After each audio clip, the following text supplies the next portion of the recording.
where the Cascades meet the sea. That's what everybody's come to know the Chuckanuts as.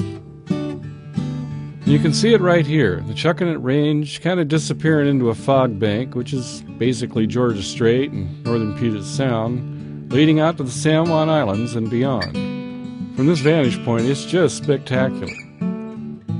Nowhere is there an expanse of wildland like this so close to saltwater and virtually on the doorsteps of 500,000 people or more.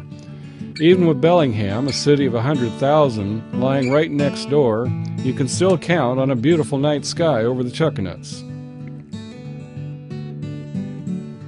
The Chuckanuts are mostly used by hikers. There are more than 60 miles of trails in the Chuckanut Mountains. About a third of that mileage is on Blanchard Mountain. Blanchard is really the crown jewel of the Chuckanuts.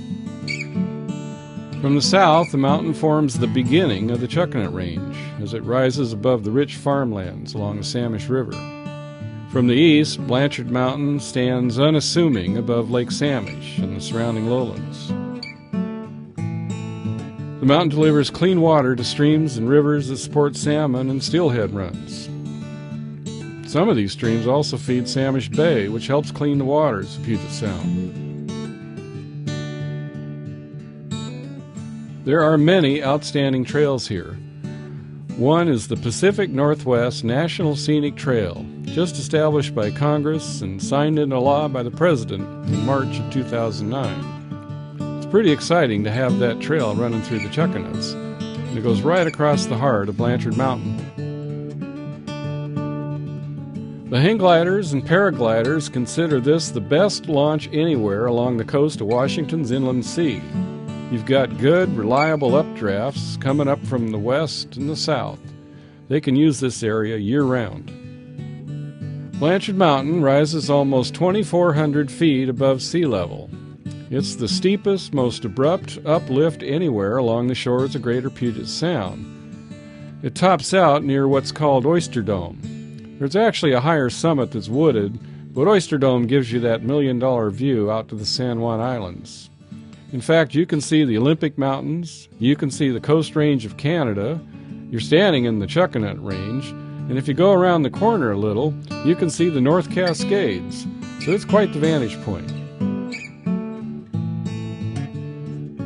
Here, the trail to Lily and Lizard Lakes offers one of the best family-friendly forest walks on the mountain.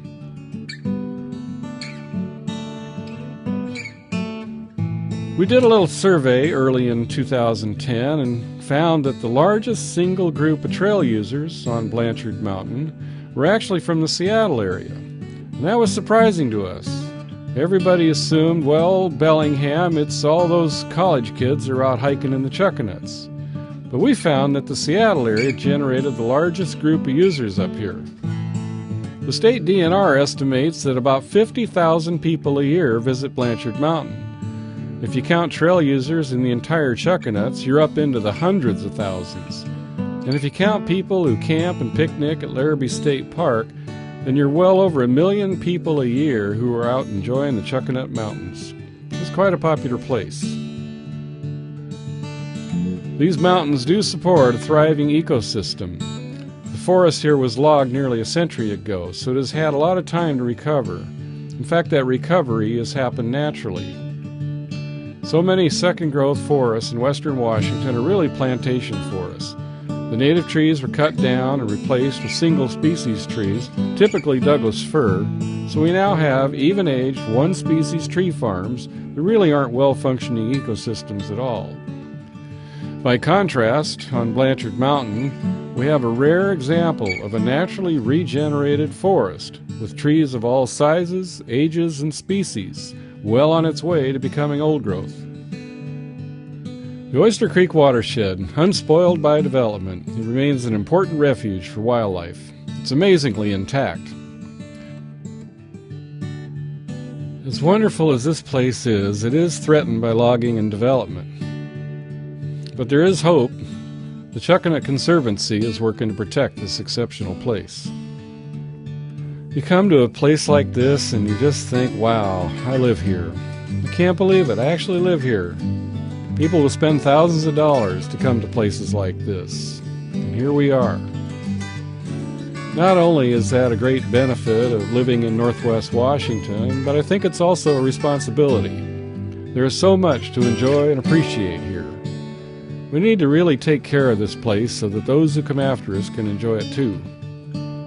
Between Larrabee State Park and Blanchard Mountain, we have the last and largest roadless area on the shores of Greater Puget Sound. There just isn't anything else like this anywhere. Most of the coastal region has been developed and paved over, yet here we have this 10,000-acre wild place that's still largely intact.